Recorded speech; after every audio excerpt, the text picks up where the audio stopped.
Alright, boom, we're live, episode 80. Gonna take a couple minutes so people can start filing in. It is January 20th, second podcast of the year. How's everybody doing? People following us on Twitter will see that we put up our polls for UFC 270 this weekend. We also have been talking about some of the bets that we've been putting out, so make sure you go give us a follow on our Twitter if you're not already there. Let me see if I can get the banner up.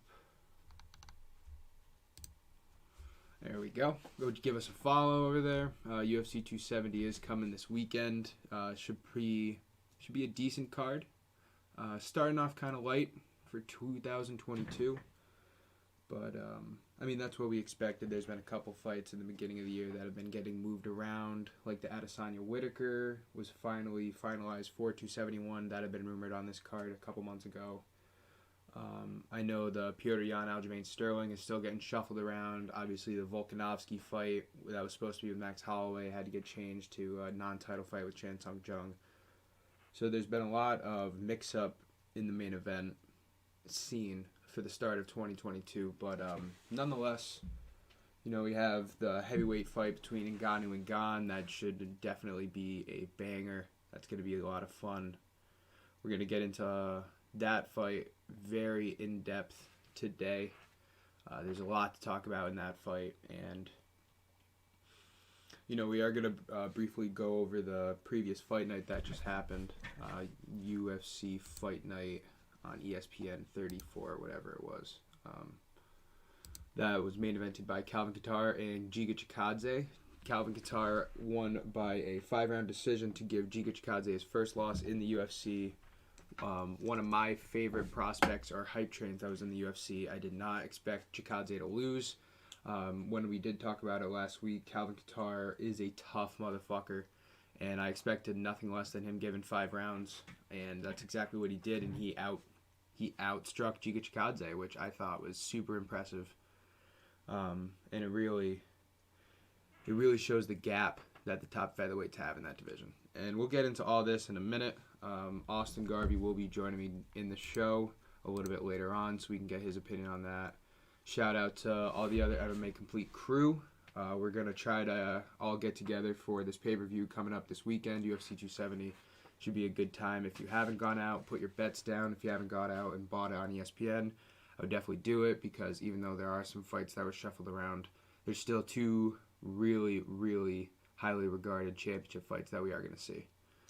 We're starting to get a couple more viewers coming in. Make sure you guys are all commenting. I want to hear what you guys have to say. It really helps me out, especially when I'm here by myself for right now. Give me topics you want to talk about. If you want to go send us tweets on our Twitter, the @ is on the banner right below me. I'm going to take another couple minutes, let everybody file in, and then we're going to really get the show going. It's not 7 o'clock yet, so I still got like 7-8 minutes. But yeah, throw some comments out there. Maybe I can answer some questions from you guys.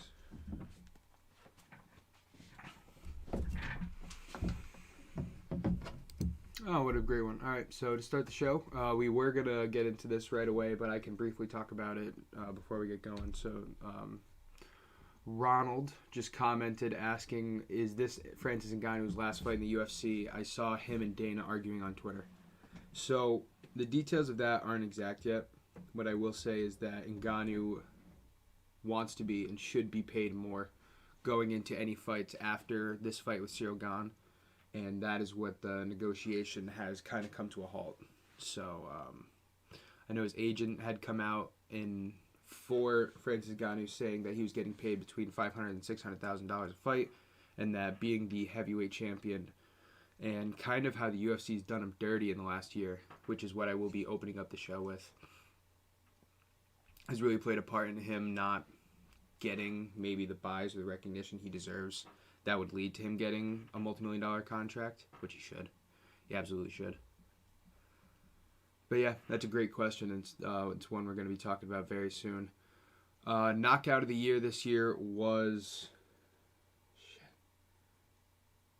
I want to say UFC's knockout of the year was Sandhagen knocking out Frankie Edgar way back in the beginning of the year with a flying knee. If you did miss our show, our end of the year review, our superlative show, we did our own rankings. I have them back here. You can't really see them. I'll have to change that up soon. But our knockout of the year was Kamaru Usman knocking out Jorge Masvidal in their second fight. That was a really good one. Getting a couple views. Appreciate all you guys tuning in. We're going to get started really soon. I just want to wait until 7 o'clock rolls around. Maybe a couple more people will join in. Let me know how your New Year's went, guys. Anybody do anything fun? The boys were planning on going up to a Bruins game soon. Still trying to do that. I haven't done much else besides, just partying on New Year's Eve, obviously, and then just getting back to work. 2022, I'm trying to grind this out. That's a good segue, actually. I've been trying to grind out Fans Only Sports sports articles. Make sure you go check out fansonlysports.com. That's sports with a Z. Also, go give them a follow on their Twitter and Facebook. That's where I advertise all of our publishings and podcast reviews. I know right now, at the same time, we have another podcast going out, Unapologetic with Chet and Duffy. The NFL playoffs are really heating up, and me and Chet have actually been composing a series of articles for the playoffs. We'll be doing a couple every week. Reviews, summaries, previews, stuff like that. So go check that out on fansonlysports.com, and you can also go check out their podcast, which is going on right now, Unapologetic with Chet and Duffy on Fans Only Sports Network.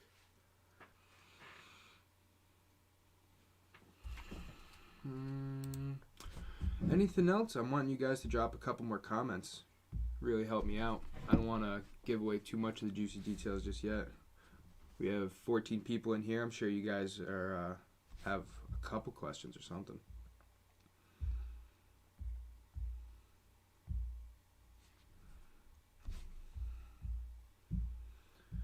I would love to hear your betting questions too, because the pod bet for 269, UFC 269, which was just in December, was our first pod bet that didn't hit since somewhere in the early fall. So hopefully UFC 270 gets us back into it. For the couple people that are in right now, I'll give you a heads up. We will be talking about it later on the podcast. But me personally, I have Francis Ngannou moneyline. I have Davison Figueiredo moneyline. And then there are a couple other fights that I would parlay with that, because the odds for just those two are only decent. Shavkat Rakhmonov fights next week against Carlton Harris, and Shavkat Rakhmonov is one of the best prospects in the featherweight division. I will be adding him to a parlay. And then Saeed Nurmagomedov is fighting Cody Stamann, and I like Nurmagomedov. Again, all of those are favorites, so you're not going to get great numbers, but just a little sneak peek for those of you that are already in.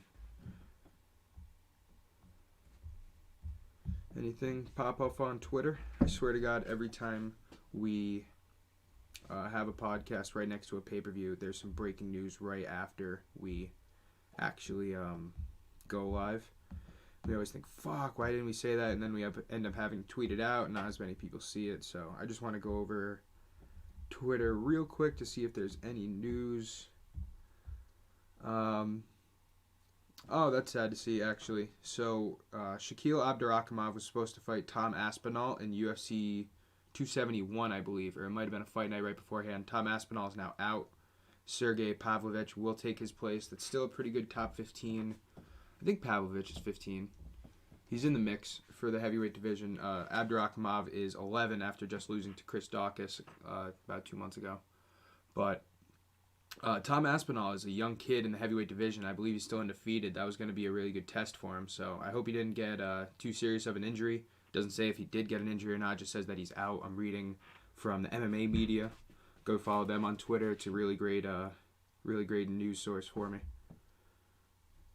Maybe I will actually give some shout-outs to the Twitters we have been kind of going back and forth with. We haven't done any promotional stuff yet, but it's in the works for 2022. Again, the MMA media is one of the best pages that we follow here in MMA Complete. We plan to do a lot with them. Against the Fence podcast, Slip the Jab podcast. We work with a couple lower ranked fighters, maybe guys who haven't gotten their name out yet.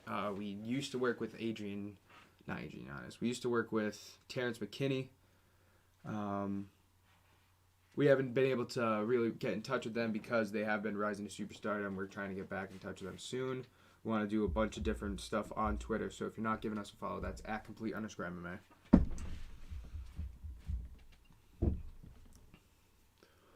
All right, I think it's time to go live. Everybody buckle your seatbelts, get some popcorn. After a word from these commercials, we will be back to start episode 80 of Complete Podcast.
And boom, we're live. All right, episode 80 MMA Complete Podcast. Thank you everybody for tuning in. We just had a quick little preview before the show started so I could kind of go over some different comments everybody was having. So everybody knows we are going to be talking about UFC 270 today, and we are also going to be talking about the fight night that just happened.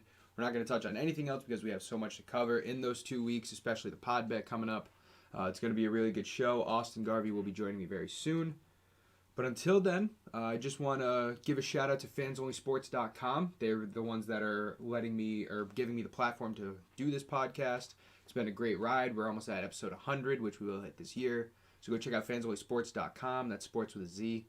Go follow them on their Facebook page and also go follow them on their Twitter. And Twitter's where you should also be giving us a follow at @complete_MMA. We've been doing a lot of stuff promotionally, getting ready for UFC 270. We've been trying to pair with other pages, so it's a lot of fun right now. We'd all appreciate the follow. And without further ado, let's get into the podcast. So last week we saw Calvin Kattar get a 5-round unanimous decision victory over Giga Chikadze, the previous Phantom, in my opinion, one of the Phantoms in the featherweight division. We're going to see another one this weekend, which we'll get to soon. But Giga Chikadze had all the momentum in the world. He had just beaten Cub Swanson, and he had beaten someone else on his journey to fighting Calvin Kattar. I can't remember right now. Who did Giga Chikadze fight? He just beat Edson Barboza. That's right. It was a knockout too, and that fight really is what put Chikadze on my map. I mean, he was already there because he had a really impressive reputation entering the UFC. But when you have a reputation of being a kickboxer and you go and you fight Edson Barboza, that's where because Edson Barboza is one of the best kickers the UFC's ever seen. That's when you really get your skills put to the test. And Chikadze won by knockout. So I thought this step up to Calvin Kattar, I thought it was a really big step up. You know, Kattar had a bad reputation because he lost in such a thrilling way to Holloway, but Kattar's a really impressive striker, a guy that could literally go 10, 15 rounds if he needed to, and he's tough as nails. We saw that from the Holloway fight. He had 450 shots landed on him, and he didn't get knocked out. So it was going to be a really big test for Chikadze. Calvin Kattar ended up getting the unanimous decision victory, in part due to his grappling, which I didn't think would happen. He actually had 2 takedowns out of 7 attempted to 0-0 from Chikadze. Calvin Kattar really controlled that aspect. That was only about 2 rounds of the fight. The rest of the fight was dominated, not dominated. It was a pretty even split. There was a lot of great boxing. Chikadze had some great body shots and leg kicks, which we expected out of him. But Calvin Kattar was the better man at the end. You know, he got a knockdown, I believe, in the 5th round, or it might have been the 4th. And Kattar looks like he is going to be poised for another shot in the featherweight division. Now, the featherweight division's top is so clogged right now, but who's to say that, you know, Kattar couldn't get a shot with Brian Ortega, or if Yair Rodriguez wants to come back so soon after his fight with Holloway, which I don't think he will because that fight was a bloodbath. And with Max Holloway out, Chan Sung Jung's going to be fighting Volkanovski, so that's really it for the top 5. It would be cool to see these guys fight again, but I don't know if Chikadze would want to, because I think Chikadze got humbled a little bit. You know, he got his first real taste of defeat in the UFC, and not for nothing, but to a great opponent. So I think he's going to go back. I think he's going to try to take on one of these lower ranked guys, maybe a Dan Ige, maybe the winner of the featherweight fight coming up at UFC 270, which would be very interesting. But either way, he will be back, and Calvin Kattar has proven that he is here to stay. The man out of Boston showed up, and he fucking put his chin on the line, took a bunch of shots, and kept coming. So props to both men. It was a great fight night, main event. It was a really good way to start off the year. Elsewhere in the card, Brandon Royval did beat Rogerio Bontorin by a decision. In the middle of the fight, he had a rear naked choke that was really close to finishing Bontorin. But Bontorin's jiu-jitsu, which we already knew was strong, was able to get him out. Brandon Royval did absolutely outstrike him during the performance, though, and it was a really big win for one of the flyweight's truest contenders right now. You know, the flyweight division, I know this fight, the Moreno-Figueiredo fight that we're going to see this weekend, is going to either make or break the division, right? If Moreno wins, that solidifies a champ. If Figueiredo wins, you could make an argument that they need to have a fourth fight. And when there's already so many other fighters in the division that need to be brought up. Like, they could fight each other, but I think it would be nice to give a title shot to one of these emerging guys. A little known fact, I actually just saw it on Twitter maybe yesterday. The UFC flyweight trilogy we've seen over the past year and a half between Brandon Moreno and Deiveson Figueiredo is the first ever back-to-back-to-back trilogy, meaning there was no fights with anybody else in between. These last 3 fights are the last 3 fights for both fighters. So it's a good trilogy. It makes for a really good story, and hell, they probably are the 2 best flyweights in the world. But at some point, you're going to need to give title shots to these other guys. Guys like Brandon Royval, guys like Kai Kara-France, guys like Askar Askarov. You know, you got a bunch of killers in that division that have been working their asses off.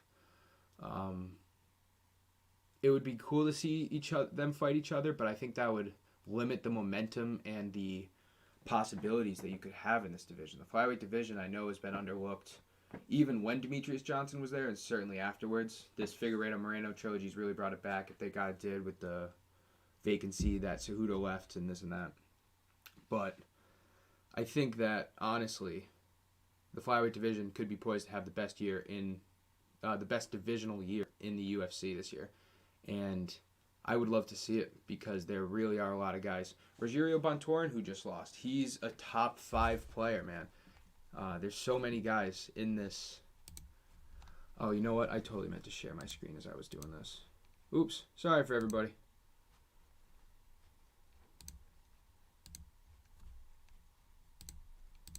Get that up so you can see what I am seeing for the fight night that had just happened last week. There we go. Bontorin was not able to get a whole lot off. He did get 8 takedowns, but the control time was all given to Brandon Royval. Royval, it's surprising that he actually got 8 takedowns, because Royval was really just letting him take him to the ground and was picking him apart once he got there. You know, Bontorin has a great jiu-jitsu background, but Royval's so skilled standing, and he has, I believe, a Thai background that he was helping use in takedown defense or transitions, judo flips, different stuff like that. Royval is, I don't think he's going to be the number 1 contender. I think Askar Askarov is still going to be the number 1 contender, or the number 2 besides Figueiredo. But besides that, it should be pretty clear cut that it is Figueiredo, Royval. I would say Askar Askarov and Kai Kara-France are right there too. Flyweight division making a big resurgence in 2022, and I love it. Jake Collier also beat Chase Sherman on the card. This was a slow fight, very, very slow. It was only a 1-round fight, but you could tell these guys weren't really keen to get anything going. Collier got him in I want to say a triangle choke in the first 2.5 minutes, and was able to put down Sherman. Jake Collier making a name for, or making a making a push for a top 15 spot in the heavyweight division. All those guys are really fighting. You know, the heavyweight division is only like a solidified 10 fighter ranking system, and then the next 15 guys really all have a shot at the top 15, being that they're just one knockout away from fighting anybody. It's kind of that Derek Lewis role. If Derek Lewis hadn't been in the top 5 already, you know, he could go up 5 rankings, or he could go down 10 depending on the fight that he gets put in. So that was basically it for the fight night that just happened. Again, the first fight night of the year. That was last week, January 15th. It started the year off good. I thought that there was a bunch of good showings. I thought that the right people won those fights. Then again, Giga Chikadze would have been more hyped up if he had beaten Qatar. But Qatar was the better man. Royval was the better man. And I have no qualms about that fight night. It was more entertaining than what I thought it would be. And it's, I think, a great lead-up to UFC 270. So, for everybody that's watching this podcast, I can only assume, based off the title I gave, based on where we are right now in UFC media, that this fight is why you're here. The heavyweight championship of the world, the undisputed heavyweight championship of the world, being that there is an interim belt on the line as well. The Predator, Francis Ngannou, versus the challenger, Ciryl Gane. Former training partners in France, the top 2 ranked heavyweights in the world, the 2 best strikers in this division, if you don't count John Jones, which I've been told by everybody else that on the MMA Complete crew, I cannot count John Jones.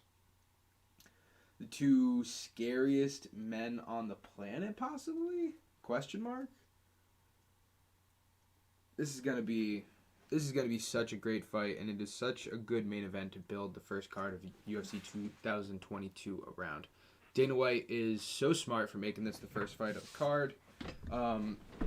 You know, there was talks about Stipe trying to get in there for another fight. There was talks last year about John Jones fighting Francis Ngannou. There was talks about Francis Ngannou never making a comeback, never fighting again in the UFC. But we're going to settle it, and it's going to be a fucking bloodbath. It's going to be... It should be. I can't say it's going to be. It should be a wildly entertaining fight. The only reason it's not a wildly entertaining fight is if Ciryl Gane puts a perfect game plan together and he is able to grapple with Francis Ngannou for 5 rounds. Because if he does that, I am like 80% confident, 90% confident that Ciryl Gane will win this fight. We saw in Ngannou's last fight against Stipe that he does have much better grappling than what we were accustomed to 2-3 years ago. And everybody that has ever worked in Ngannou's camp and his coaches and Kamaru Usman and Adesanya that train with him, this and that, have all said the same thing, that Ngannou is still improving. You know, we're talking about a guy that only got into the sport when he was 25 years old. And that was 10 years ago. And he's getting better grappling. His cardio is getting better. He's becoming more patient in the octagon. And this is a man who is already heavyweight champion, 35 years old, in the prime of his life, with the hardest strike ever recorded. And he's getting better. That's what makes Francis Ngannou so scary. And now you got this guy, Ciryl Gane, who, you know, is the favorite in this fight. He's the favorite. Ngannou wasn't even the underdog when he fought Stipe, who had already lost to. But they're putting Ciryl Gane as the favorite.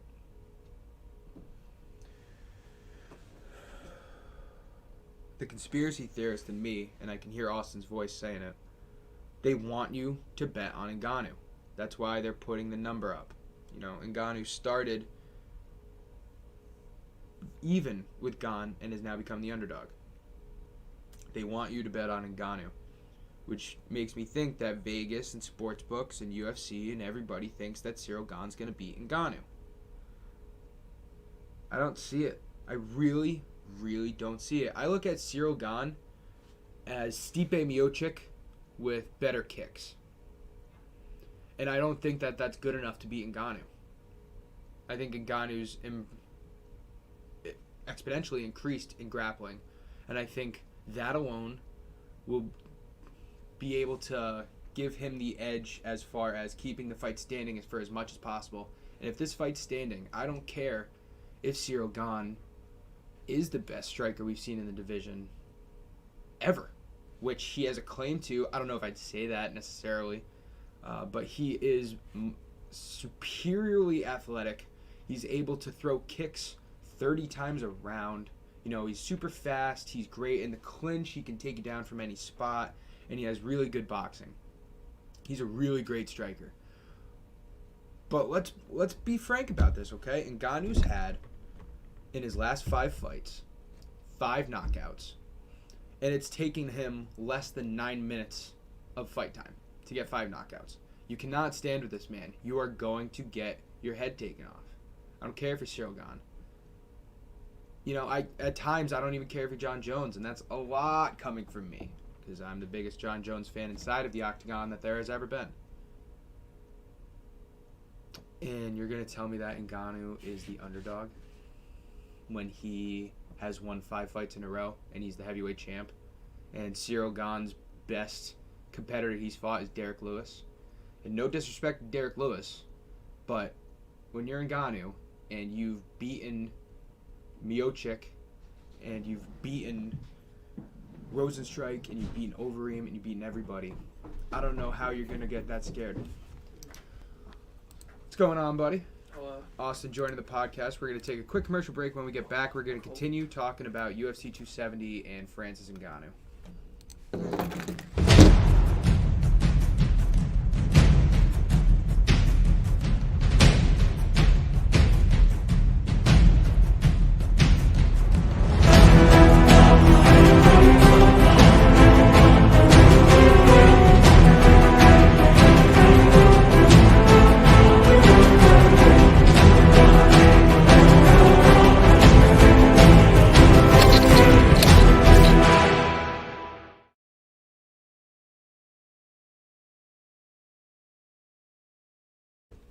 Pretty good. Having a good week? Yeah. Chilling. Good week. Been thinking about betting at all? Um. Because I've got to tell you what, I think we're going to get back on track with this card. Yeah. Yeah, I do. Have you looked at this fight card odds at all? No, I haven't. All right, so let me just give you the big ones. Cool?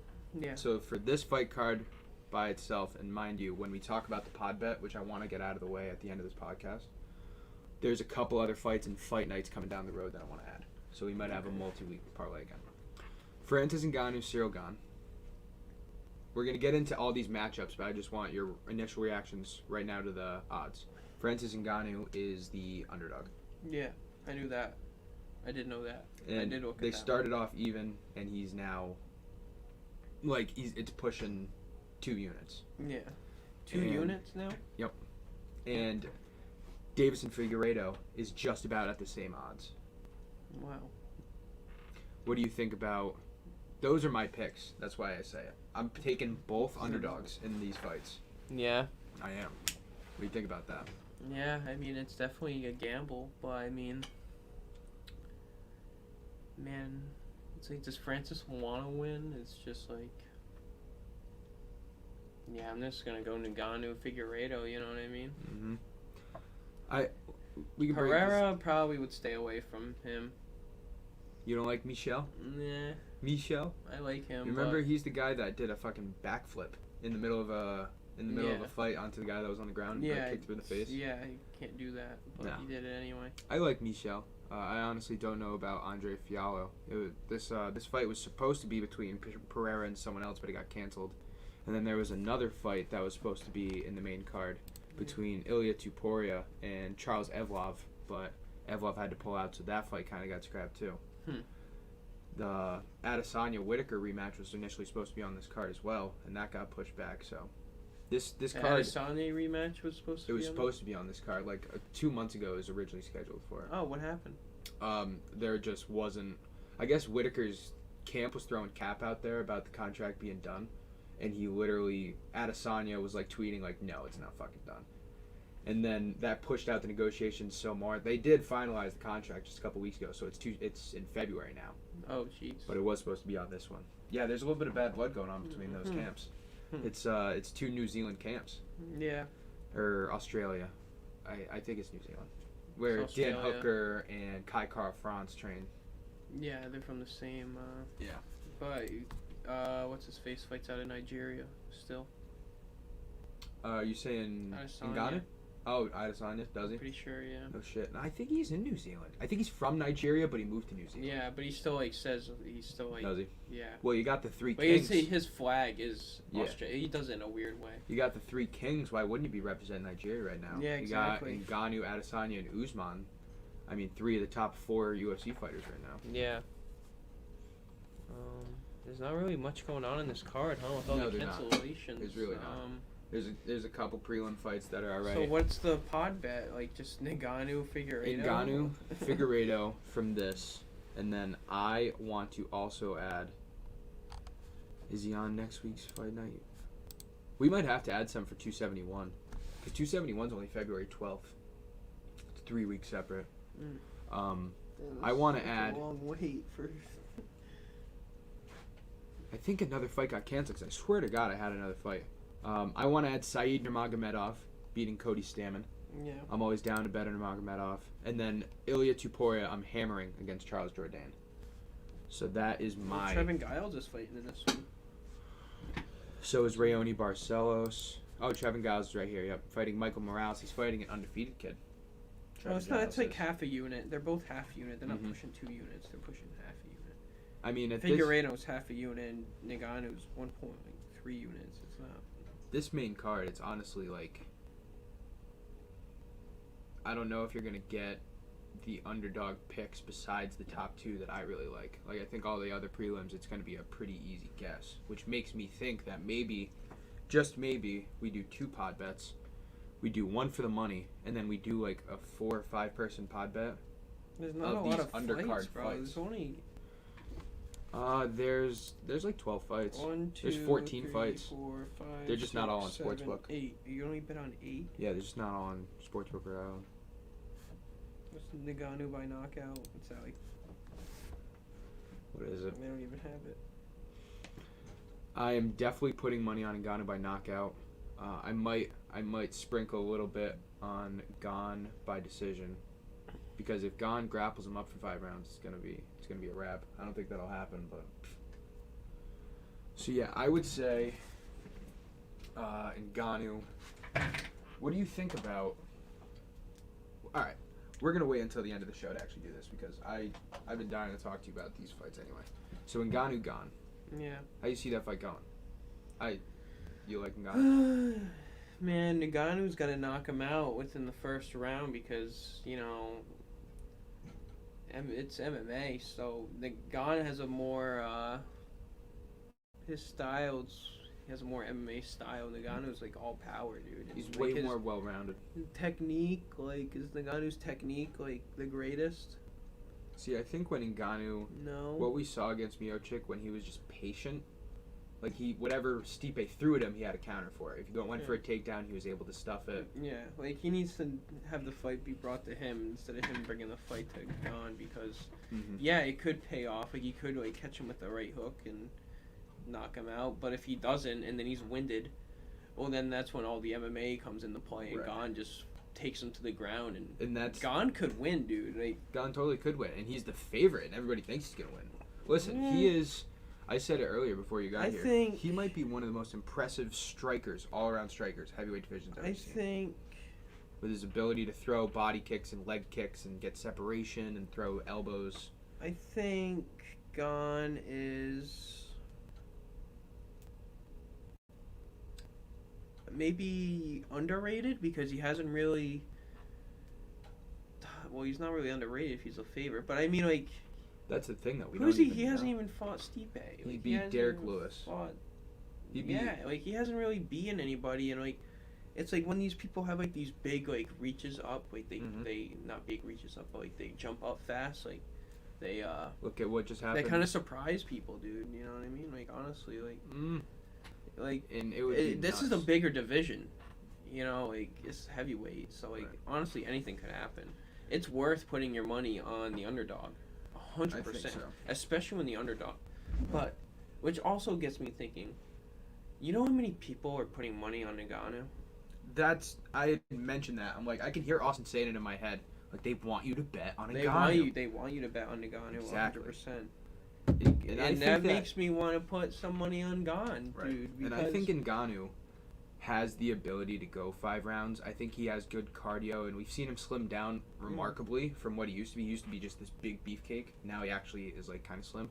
Yeah. But when you have a guy who's going to throw power shots 70% of the time in the first 2 rounds, like, where does that leave you? Are you going to be able to go 3 more rounds after that? Or are you going to be patient like we saw in the Stipe fight? You know, he threw... Oh, he's definitely going to be patient. He threw 15 significant strikes what if Gane in the Miocic fight, a round and a half, which is so much better than... Dude, Gane can use his kicks, man. I know. So, Ngannou does have a reach advantage over Gane. It's 2 inches. Yeah. Ngannou, I believe they are the same height, though. I think that we're going to see a knockout by Francis Ngannou in the first 2 rounds. I really do. Francis has had, in his last 5 fights, 5 knockouts, and he's been in the octagon for a total of 8.5 minutes in 5 fights. And mind you, the Stipe fight was 6 minutes. Yeah.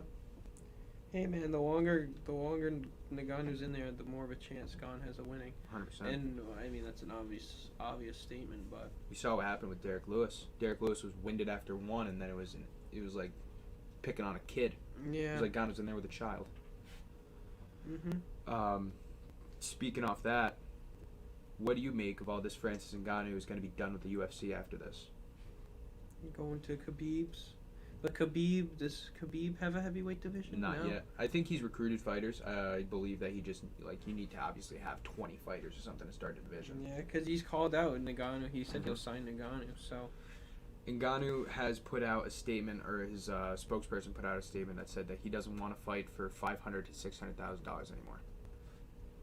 And listen, I am of the opinion that the UFC's... We talked about this last week, so I don't want to redo it the whole time, but I believe that Ngannou's kind of been getting, not fucked over, but just getting the short end of the stick as far as he finally made it. This guy from Cameroon who all of a sudden trained his ass off to become $500,000, a lot of money, man. Heavyweight champ. But you're getting no advertisement. Not only that, but you became champ, beating the greatest champ of all time, and then 3 months later, they crowned an interim champ. Like, they didn't... Yeah, because he wouldn't sign the contract. But just after 3 months... You know, that's a great power play by Dana. That's a really smart business move. But I can see where he's coming from, of being like, I'm the heavyweight champ, I want to get paid. He hasn't even had a defense. Lesnar got paid, and I want to get paid what Stipe got paid. Like, Stipe was making millions. Yeah, but look how long Stipe's been in the UFC, bro. Look at how many title defenses Stipe has. I totally feel you, but here's the thing. If Ngannou wins this fight, he's automatically contractually obligated to 2 more fights there, or he can't fight anywhere else. Yeah. Or I believe it's 1 full year after. So, like, if he wins, you have another year to plan out a negotiation, and then he'll have a defense against a guy like Cyril Gane. And that's when I think that the UFC either needs to go full-blown, advertise the shit out of this guy, you know, not Conor McGregor level. Yeah. He's not really I don't know. Like, he's not really a sell, dude. Like, I mean, I think like that's you just hear like, because oh, they haven't Ngannou's made fighting, you're him. like, okay, like, all right, Ngannou's fighting, like, hopefully he knocks him out. But if he doesn't, it's just like whatever. Like, if he loses, like he's lost before. Like, it's not like a. It's not like an undefeated guy coming up the ranks making. Yeah, it's not a Kamaev. It's not a guy going for 2 belts. You know what I mean? Right. Something never done before. It's not. He's not doing anything. Okay, let's make a super heavyweight. He's not doing anything different. You know what I mean? Like, who would you rather watch fight, Ngannou or Brock Lesnar? I would rather watch Ngannou. You're talking both primes. That surprises me. I'd rather watch Brock Lesnar because it's way more interesting to watch Brock Lesnar. I mean, he's way better. Brock Lesnar was never a great striker. He was always just big. But Brock Lesnar is, like, maybe still the best wrestler. Like, him and Daniel Cormier are the best heavyweight wrestlers of all time. Yeah. And that's why he brought such a diversity to the game. And he was a loudmouth WWE star that just brought in fans. Yeah. But Ngannou will knock your living fucking daylights out, dude. Yeah. Which is, I get a different majority of the fans. Like, not everybody's looking for that knockout, and I'm not always looking for it either. No, everyone's looking for the knockout. Everyone's looking to see the knockout. It's just like, I don't know, People rather see Brock Lesnar fight than Ngannou. It's like what my point was. I think that because it's true. People much rather see Brock Lesnar fight than Ngannou. Numbers Ngannou's wise, not a big draw. 100%. I think that the UFC is part to blame in that, though. I think they could have advertised him a lot better than they have. I don't know. Like, the guy just got the title defense. He lost before. He had to work his way back. Like what's there really to promote? Like the Overeem. That he's the uppercut? scariest heavyweight in the world. Yeah, but everyone knows that already. Like, there's nothing like unique. There's no like big like draw to him. I don't even know like how to really explain it. Like, even though like the guy knocks people out, like fucking Mike Tyson back in the day. Like, right. He's just not a big. That's literally what he is. You right see now. big knockouts in fucking flyweight. You don't need to see a big knockout in heavyweight. Not in the consistency of Francis Ngannou, though. Yeah, what, he fights twice a year, 3 times a year? Twice. Yeah, well, that's what I mean. Fought like, this how is many his, how many first knockouts fought since May of last year? How many knockouts have we seen since the last time Francis Ngannou's fought? Okay, a lot of knockouts. You know, I totally hear what you're saying. He's not. It's not the like big, boxing. Right. I think that if Francis decides to stay, which I really do hope he stays in the UFC, whoever wins this fight will be the heavyweight champ for like another 5 years. I really don't see anybody beating him, unless John Jones gets back, and then it's fair game.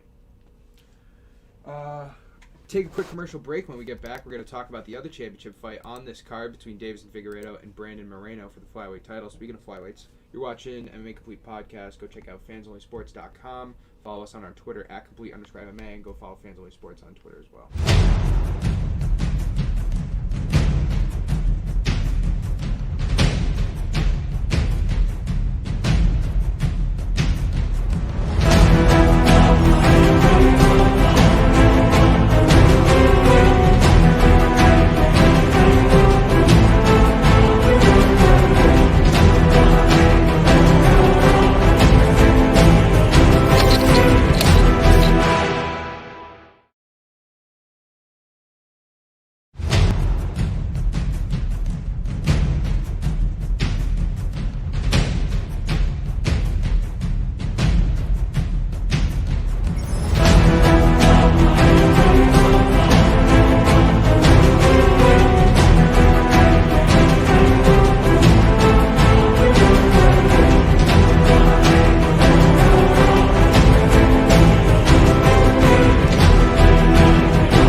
Alright, and we're back. So, there's really only one other big fight to talk about on this card. The trilogy fight for the flyweight title between Brandon Moreno, Mr. Lego, and Deiveson Figueiredo, Mr. Dick Kick. This is the first trilogy ever in UFC's history to be back-to-back-to-back. Back-to-back-to-back. Could I go think it's back-to-back-to-back-to-back. Right, it really could. If Figueiredo wins, there would have to be a fourth fight. I think it's kind of holding up the flyweight division. You've seen so many other of these big flyweights that are trying to push in for the title. But at the end of the day, these are the two best flyweights in the world. And I would make an argument that Figueiredo, if he were to move up to bantamweight, which he's talked about a couple times, would still be one of the best bantamweights in the world as well. He should win and then move up to bantamweight, be a double champ. I think that that's the fucking move. But if he beats Moreno, you might have to make a fourth Then he's just fight. holding up the division again. I know. If he beats Moreno, well, he kind of like reclaims the title. Like, he doesn't really need to technically. Like, I was just thinking that in my head. Like, since he was champ, I mean, Yeah. Moreno took the belt last year. Do you remember when it was? I think it was like the summer. I think it was multiple months ago. He's reclaiming it. So like, I don't know. It was in June. He got messed up. So he did get since he was champ, the flyweight division has had multiple other contenders come up. Askar Askarov, who's still undefeated. Kai Kara France, who just knocked the shit out of Cody Garbrandt. Yeah. And Brandon Royval, who just won last weekend in the fight night, beating Bontorin. So there's a bunch of big prospects that would line up to fight either guy. Sure. But I do like where your head's at. If Figueiredo were to win to go to bantamweight, Now, we are going to see Petr Yan and Aljamain Sterling. It's either 271 or 272. So March or February or March. If Petr Yan were to win, I would love that matchup between Yan and Figueiredo. You got two really, really skilled strikers, and I think Figueiredo has a really good shot because Figueiredo's jiu-jitsu is so fucking good. I don't know if I would want to see a fourth fight between those guys, like back to back to back to back. I don't know if you could do that.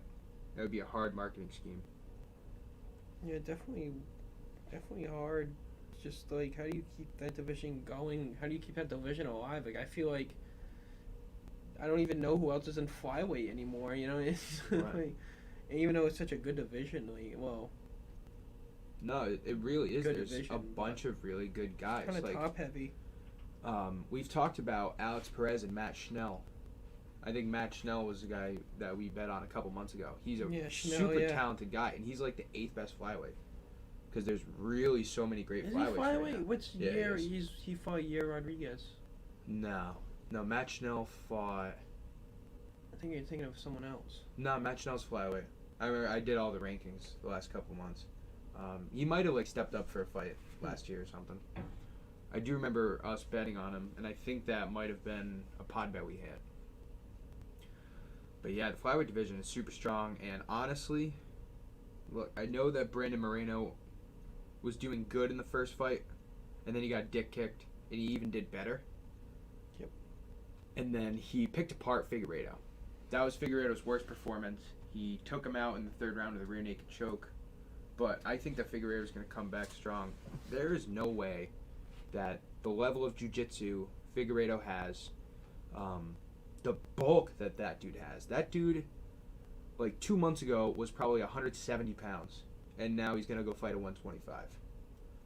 Like, as long as he gets that underway, I think that Figueiredo should be the best 125er in the fucking world. Maybe I'm just saying that because Moreno has like a gut and likes to play with Legos. Maybe. But dude, I'm gonna take Figueiredo on this. I'm gonna stay away from betting though, because I think that's the one. What do we say? What do we call it? The sweat. That would be the sweat. Figueiredo. Yeah, it's definitely a sweat. It could go either way, but dude, Nagano is a sweat. Dude. I feel more confident Such a about weird Ngannou. card. It's such a weird card. I know. I really don't know what else to say about that for that card. We could talk about Ilia Topuria. He is one of my favorite fighters. He's only 23 years old. He was supposed to fight Evlov, but now he's fighting Charles Jourdain because Evlov had to pull out like 2 weeks ago. So Jourdain coming in on small notice to fight an undefeated prospect. Have you seen the odds on Ilia Topuria? It's absolutely massive. It's like Amanda Nunes numbers. Is it really? Yeah. So Maybe we should bet on the other guy then. I think you're probably right. I will probably throw a sprinkle on him. The other guy he's fighting, Charles Jourdain, has been in the UFC for a very long time. 12-4. That can't be right. Who's the other? Oh, I'm thinking of Alan Jourdain. Charles Jourdain on a 1-fight win streak, won 2 of his last 3. He has only been like a 2-week camp for this fight because he got short notice. Ilia Topuria was favored before it was switched. Now he's just out of control favored. So I'm gonna take him. I like Said Nurmagomedov. I like Michel Pereira. I'm not gonna touch that one either. And I like Ngannou. I really think Ngannou's gonna win, and I think he will stay in the UFC. I think that contract will get negotiated because there's too much you can do in the heavyweight division, and Ngannou is such a big part of that. That, you know, if Dana White were to let him go, I understand that Dana White knows way more about it than me, but I just don't understand how you won't be able to make a profit, a bigger profit than you would with Ngannou than without him. I mean,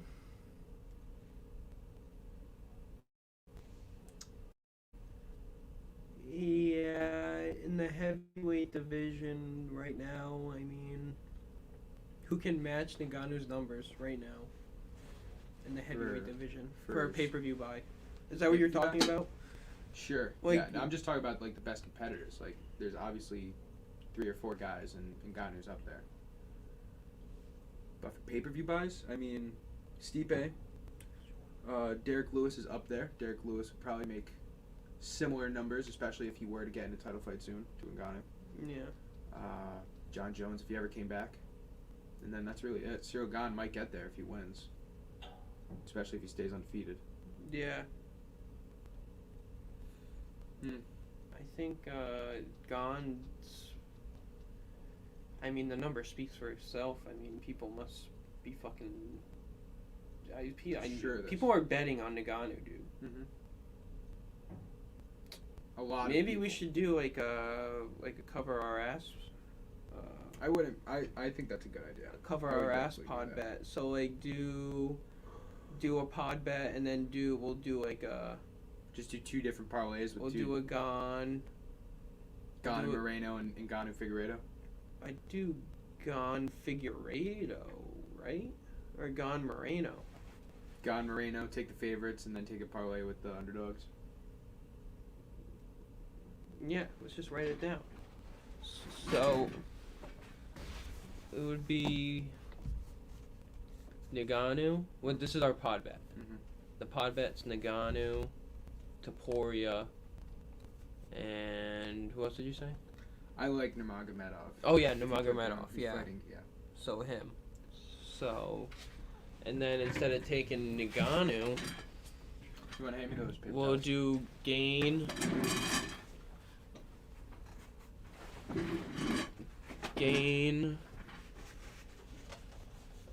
Figueiredo, or Gane Moreno.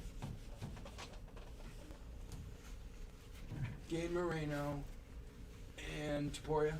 I'm thinking whatever pod bet we Topuria, do, or no, not Topuria. Take Topuria out because his number's so high. I'd put Nurmagomedov.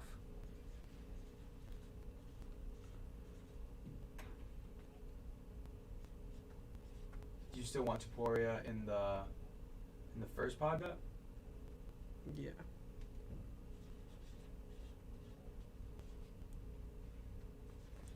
The Pereira one, the over is interesting, but you can't. Oh, you can. Over 2.5 is the underdog. For what fight? Pereira, Andre Filio. Under 2.5 is the underdog. Yeah. No, over 2.5 is. Oh, so they think it's gonna be a finish? Huh. That's interesting. I kind of like the over. Do they have in over that. under and then Ngannou Gane? This is probably 1.5. Oh, 2.5. 2.5? Under 2.5 is the favorite, but it's only by 10-point difference. Okay. So it's minus. I would honestly. I'm gonna sprinkle on that. Under 2.5. I'm gonna sprinkle on that. Yeah, I like. Yeah.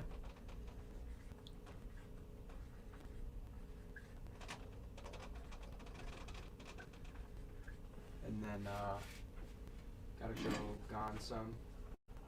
These are all sprinkle bets, I guess.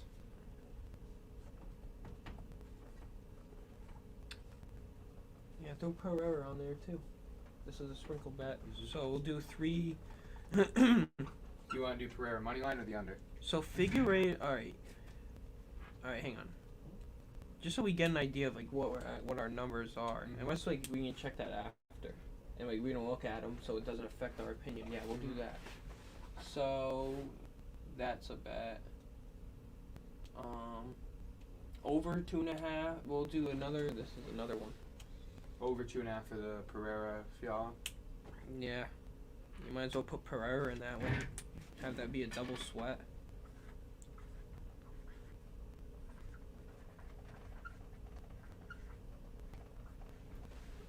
Probably. What do you think? I like that over. I like the under in Ngannou Gane. You know, Pereira's not a bad number. I'm hesitant to bet on Figueiredo. Gane is to cover our asses because I think that is smart. Yeah, I am hesitant to bet on Figueiredo too. Maybe. Hey, Kai Henson's fighting in this one too. I like He's her. in the opener. So take Figueiredo out of that one. Okay. I was just gonna put put Kate these Henson. for like possible bets. Big. Who's Kate Henson fighting? Kay Henson is one of the youngest fighters in the UFC right now. I think Is she the youngest yeah. fighter. Very hot. Yeah, she is. Smoke show. I saw who she was Over fighting. 2.5. Yo, the under 2.5 at what the that's interesting. So she's fighting Jasmine Jasdavicius. Never fought in the UFC before. Jasdavicius, that is. Her last fight, she's on a 2-fight win streak, both by decision. So yeah, not too much going on. You can put the under 2.5 on there. I might do Under all 2.5 for those what? Kay Henson. I think that fight could be an early finish. And I do think she pulls this out and wins this fight.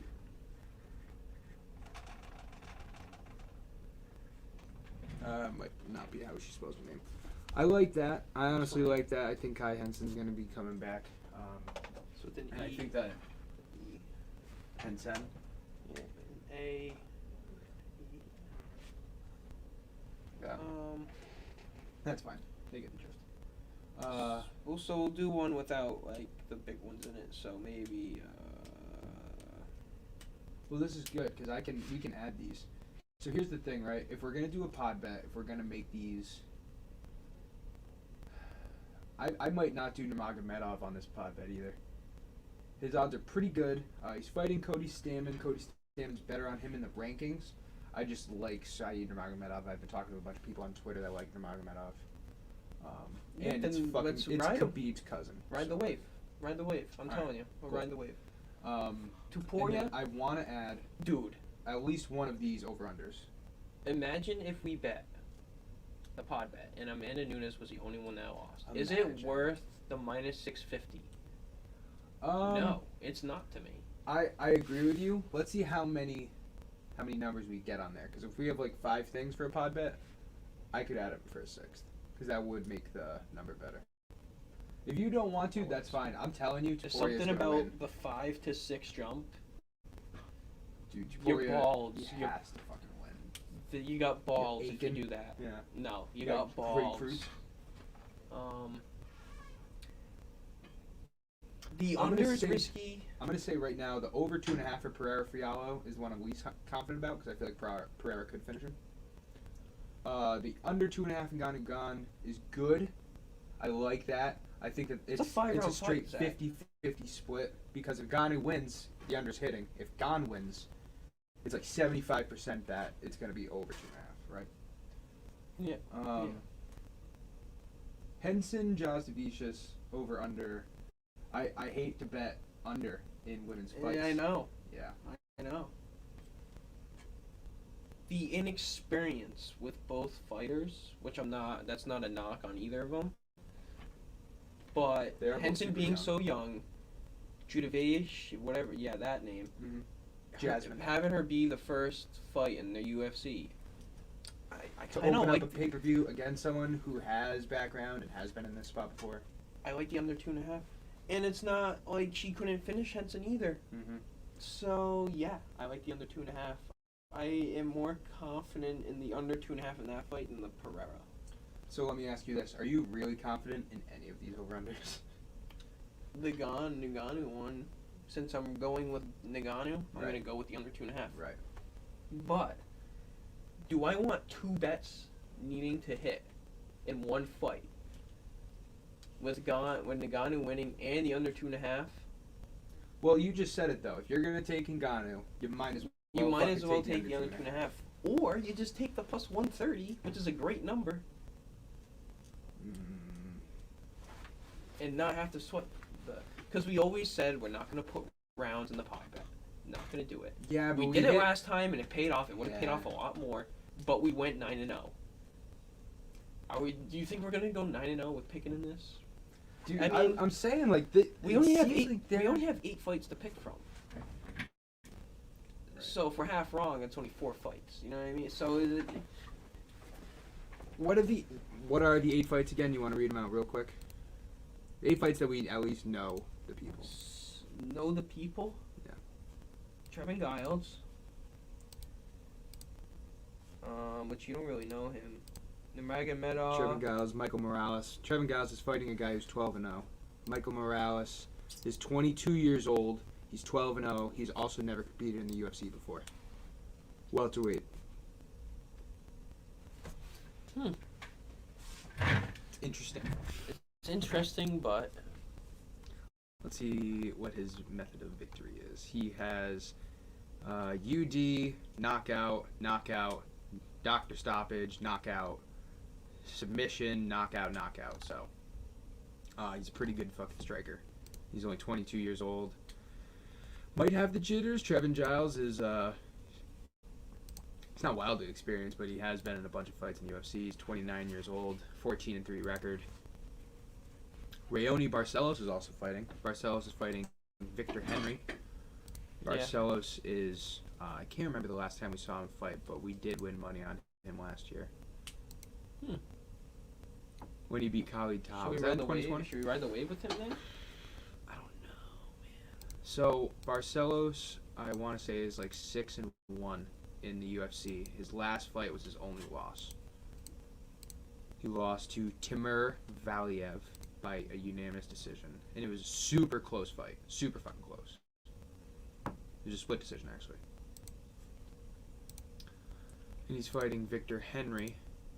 I've also been like reading a lot of like psychology and stuff. Mm-hmm. So if you think something like you're not sure, but you were confident at first, when you're like, I don't know, usually means it's right.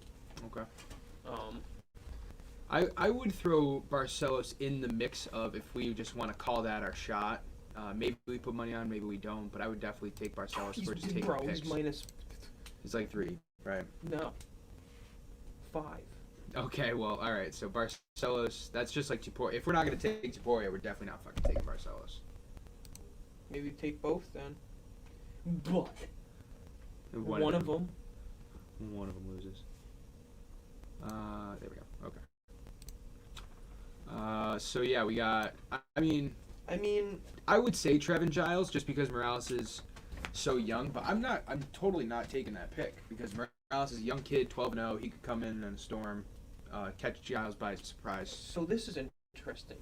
Tuporia, Barcelos, Nurmagomedov. Mm-hmm. Yeah, that's interesting. Now, what if we bet on that as our lock to the pod bet? Mm-hmm. Because that number's not that bad. Yeah, I would do that. So like this would be our bet that would lock up to like get a free pod bet. I wanna. Oh, like maybe bet on this. Well, this would technically be the lock, I guess then. But this maybe bet on this what we bet on all the bets. I don't know. So Said Nurmagomedov has only had one fight in the UFC. It was a knockout in the first minute. He's fighting Cody Stamann, who's the number 15th ranked bantamweight right now. Stamann just lost to Wallace Willie. He lost to Jimmy Rivera. Oh, he just lost to Wallace Willie. So he almost knocked Wallace Willie out in the first round. No, that was Marlon Moraes. That was a different fight. That was Marlon Moraes versus. That was Cody Stamann's last fight. It wasn't Wallace Willie's. I'm just saying, Dana White ain't letting Khabib's fucking cousin lose to the number 15. He's wanting him to go up. We should hammer him. Mm-hmm. Hammer him. All right. Don't second guess him on the pod bet. Yeah, I like that one as a precursor then. So we got Nurmagomedov, Tuporia, Barcelos. That's what I'm gonna call him. Barcelos for the restaurant. I think that is how you say it. Barcelos. I got you. Hey, where's Wally?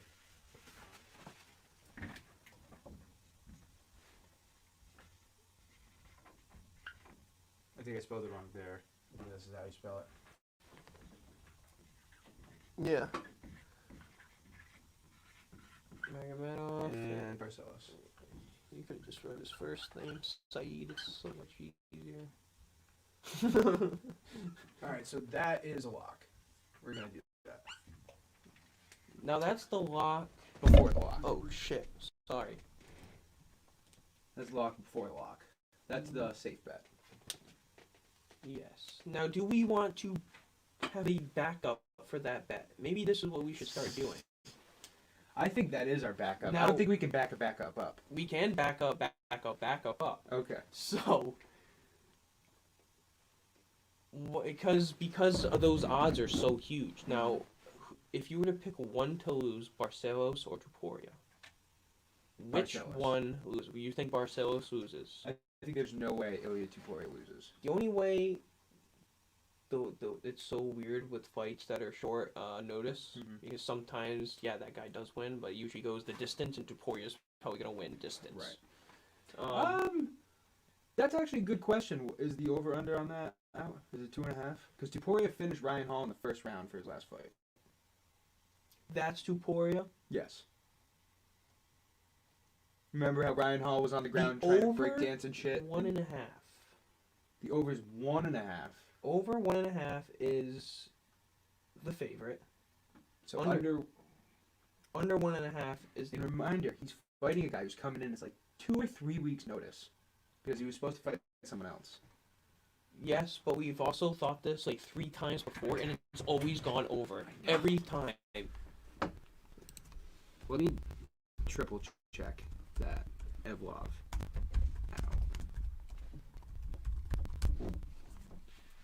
out. Like, I might need to have to... Oh, so this was actually like a week ago. So he's going to have barely over a week, is Charles Jourdain, to train for Ilia Topuria. And Topuria has been training for the last 2 months for Evlov, so I don't know if there's too much of a difference for Evlov and Jourdain. Evlov's better. Evlov's ranked. Jourdain's not. Alright, so maybe Topuria under 1.5, dude. I like the under 1.5. I don't love it, though. You know what I mean? Yeah, so Ilia Topuria is not ranked. Movsar Evlov is number 13, and Charles Jourdain is not ranked.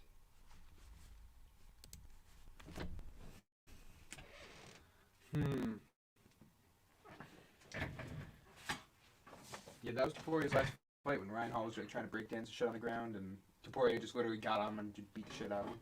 Yeah. He's got power, but, I mean, it wasn't really a proven fight. No, it wasn't.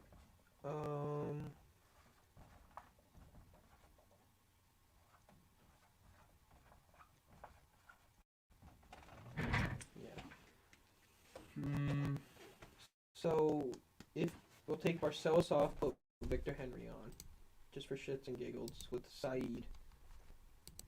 Say it one more time. Victor Henry. Saeed. Against Barcelos? If Barcelos loses, this is like a hope and a prayer. Okay.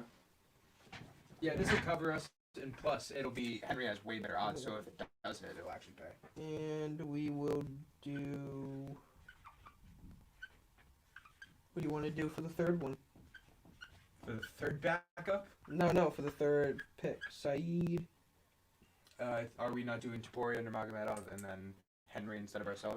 Is that not what? You want to keep Topuria minus 650 on there, or would you? I think we should take Topuria off because he's minus 650, and put maybe someone like Henson. Well, what is just Henry and Nurmagomedov? Plus 6. Like, if we're gonna just sprinkle on a backup, that might as well be it. Unless you want to throw someone else in there and make it. Okay, hang on. So Saeed.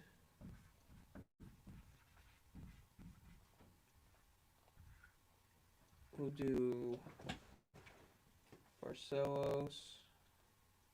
How many units we gonna bet on that one? I'm thinking this is a very low unit one because it's gonna be a payout. No, the top one, the one that covers the pod bet. So we have to bet. Yeah, it was basically doubling. I'm thinking like 1 or 2. 1. 1 unit. 1.5. Because the money's gonna be on the pod bet. Is it? The pod bet's actually not gonna be. Yeah, but we want that to cover the pod bet.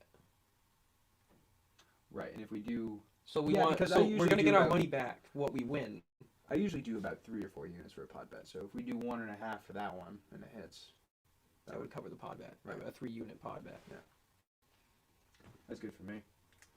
Henry Nurmagomedov, and then we could throw. I would throw one of these over unders if we want to get risky. Maybe we could do the under for Ngannou. Yeah, these are gonna be like our $20 betters. Yeah. so we're running out of room a little bit. Top left corner. But like we can mix and match these. Like these are just gonna be like Right. because we don't want to put a lot on the same ticket. We want to give ourselves the best amount of odds on each ticket. Like if you want to see our finalized number with odds that we can actually show, go on our Twitter tomorrow morning. We will have it all set up, and we will definitely be talking a lot about it on Twitter the day of the fight on Saturday. Henry Nurmagomedov, and then we haven't thrown a Figueiredo or a Moreno on here. If this is just gonna be like a $20 bet, we could throw. I thought we were gonna put that on. Oh yeah, we haven't. Yeah. We also said we're gonna stay away from it. I know, but if we're gonna be throwing a couple like dink and dimers, we could throw a Figueiredo on there. So actually, he's the underdog, so you gotta. Figueiredo, I don't think has been an underdog in his UFC career. You gotta throw at least something on there. Yeah. Henry Nurmagomedov and Figueiredo. What's that? That's probably insane. Yeah. I might do like a 2-unit pod. I might only put 2 units on this pod bet.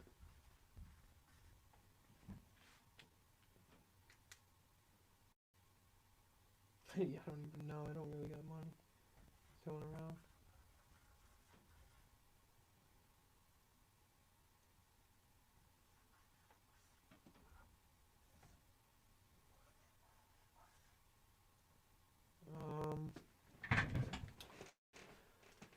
Do you want to Henry throw Figueiredo? Nurmagomedov. I thought we were just keeping Henry Nurmagomedov at +6. Oh yeah, I was good with that too. I thought you were saying you wanted to add another one. We could put. No, I'm good with that. You said it. So we're gonna use that for one. I don't want to use Henry for a lot of these because I don't think Henry will hit. That's just a backup. Because that one is kind of like the backup to the Topuria. We would only need to bet $20 on that one to cover it, because the odds are so high. So we can throw another one on here. Do you want to do the Gon, Figueiredo, and like the over in Ngannou and Gon?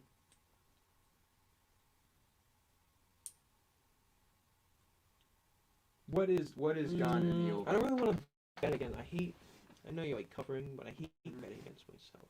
I'm sorry. You could. Well, I don't believe in Gon, but it would just be for cover. So that is bad juju. You're right. We won't do that.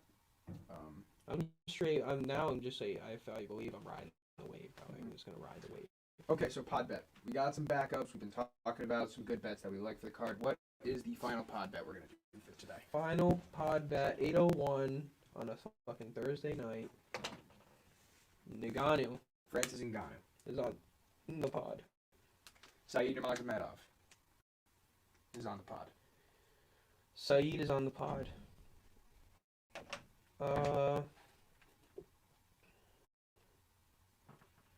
Tuporia.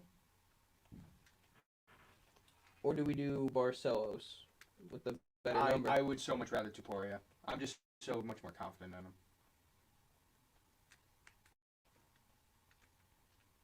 Okay, Tuporia.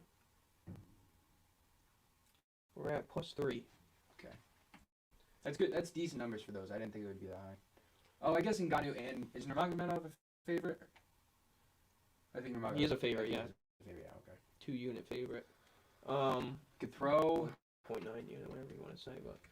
It's, We might have to look into this a little bit more, because we could throw a Kai Henson in this or something. I didn't realize that the person she's fighting has never fought in the UFC. That's honestly something to look at. Yeah, she's young, though. I mean, this isn't... +300 ain't a bad number, dude. Kai Henson, mind you, she is 7-4 in her career. Yeah, like... She's... 2 units wins that. Plus your money back. Right. She is 1-1 in the UFC. So, all right, we can wait on Hansen. Any of these look good for you?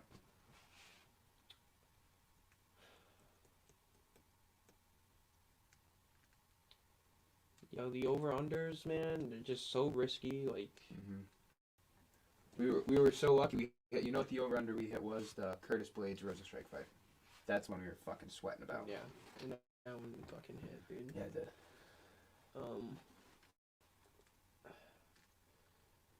I'm gonna put all those on one, all the unders and overs, because I always do that. I'm gonna mix and match them regardless. But you know, like honestly, like the pod bet as it is right now, that's a pretty good pod bet. Now, do we want to add Adesanya to this? No, I'm getting ahead of myself. We could do like Do they have it out yet? For future Adesanya pod Whitaker? bet, like a future. Do they have Adesanya Whitaker out on there yet? It's February 12th, UFC 271. If they do, I would be shocked if it wasn't pretty close. They got February 12th on here. They do.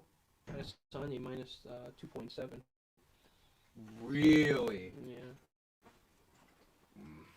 They got every fight for 271. Do they have Brunson Cannonier too? Oh yeah, Brunson's a huge underdog in that fight. Brunson Cannonier. Hammer Brunson. I'm hammering Brunson, I swear to God. Casey O'Neal's fighting in this. Everybody Matt listening. Schnell is fighting in this. Matt He's Schnell, fighting Alex big Perez. underdog. Okay. I think he's going to lose too. Alex Perez is really good. Taito Vasa is fighting Derek Lewis. Is that 271? Derek Hammer, Derek Lewis. Derek Lewis is only minus 1.9 units right now. Should we do a future right now? To add with this one, or to just talk about a future pod bet? I don't know if I'm too confident in Derek Lewis. Dude, Derek Lewis is winning. Taito Vasa Vasa is good. was on his last fight for his contract, and he's won 4 in a row, 5 in a row. And I've always said I'm going to remember that in my head. So when he fights someone good, I'm going to bet against him. This is that time you bet against him. But the shoe, and fucking Steve will do it. Dude, Derek Lewis is going to get another knockout to his record. He's going to be moving up the ladder again, and he's going to fight. I'm taking the under in that fucking fight. I'll tell you that. Do they have the over under I yet? don't have that yet. Yeah, okay. Bobby Green fighting too. Nazarat. He's fighting Nazarat.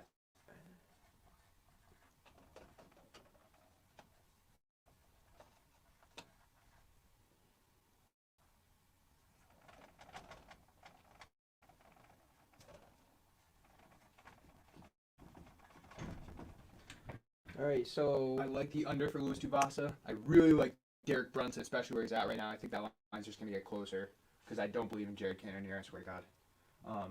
And Whitaker, for what his number is worth sprinkling. I don't think he's going to win, but he has a good chance, and I think he's the only middleweight that can beat Adesanya. And with Adesanya's number he's plus 2.2. Yeah. So Lewis, Adesanya, Brunson, Casey O'Neal. On a pod. 6 units. I honestly thought it would be a little higher. I guess Adesanya is a pretty good favorite, though. Casey O'Neal is more of a favorite than Adesanya. She fighting Fiora? 3.5 units. She fighting Fiora? Roxanne Modafferi. Alright, so do you believe in any of those strong enough to throw it on this pod bet? Because I got to tell you, Derek Brunson looks interesting. And that would shoot the fucking pod bet. It is. It's a definite sweat. So you're right. We'll leave that one because there's plenty of other shit to do for you. Now, this is where we get interesting because we could put all these on a bet and not bet a lot. So, Adesanya, Brunson. I'm going to take Casey out. Casey out. And we'll put...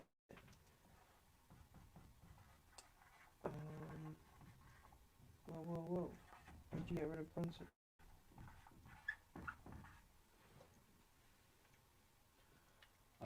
You said Derek Lewis too? Derek Lewis, Adesanya, Brunson, Saeed.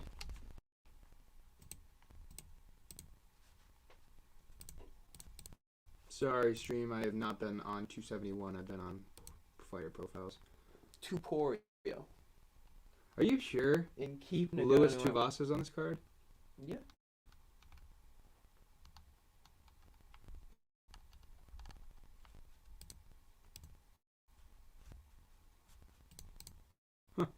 Just doesn't have it on Google right now. Did you know that Masvidal Covington got finished for UFC 272 in March? Oh, nice. Masvidal Covington. That's gonna be who you fucking taking in that, dude. Taking Colby? Yeah. You taking Colby? Should we keep... So, I got this. Lewis, Adesanya, Brunson, Saeed, Tuporio. plus 8.5 units. What is it? What's Lewis? Is Lewis the favorite? He's got to be the favorite, right? He's like 2 units favorite. 2 unit favorite. 1.9 unit favorite. Yeah, dude, I would just throw fucking $20 on that at least. Might be worth 100. What about that? 50 to win 420. I do like that though. How much would you have to? So 25 would cover a 2 unit bet for a pod bet for that pod bet. Yep. A $25 bet. Right. Decisions. Check out our Twitter. That's where you'll find out the final. We're gonna be The final. This is like the rough draft of the final. I Because think this is honestly a decent time to finish up. We talked about just about everything for 270. Make sure you check out our live stream that we will be doing. I honestly don't know what time we're doing it yet because you're going to be doing shit all day, and I have the day off, so I don't know what time I'm going to start it. Mike wants to host it too. I don't know if you'd be down for that. I told him maybe. I would like to do that if he wants, though. It was cool last time. But anyway, we will be live streaming from 10 p.m. So. Right. We'll be live streaming from 10 p.m. all the way through the main event for UFC 270. You can check that out anywhere you're watching this. FansOnlySports.com, FansOnlySports Twitter, FansOnlySports Facebook. You can also check it out on our Twitter. We will be live streaming it. And it's going to be a good time. We usually get a lot of good views. We have some fun commentary. Hopefully Mark will be back. I don't know if he will or not. Mike and Colby will be there. Dylan is probably going to stop by, so we'll get the crew back together for the first live stream of 2022. It's going to be fun. And then make sure you check out our Twitter for the finalized version of this mess, and hopefully we can all win some money together. And that's it. So we have much more to discuss, but that is going to end episode 80 in the books. Right now, you're not in camera. You want to say bye to the people? Bye. I'm not in it. See ya. We will see you guys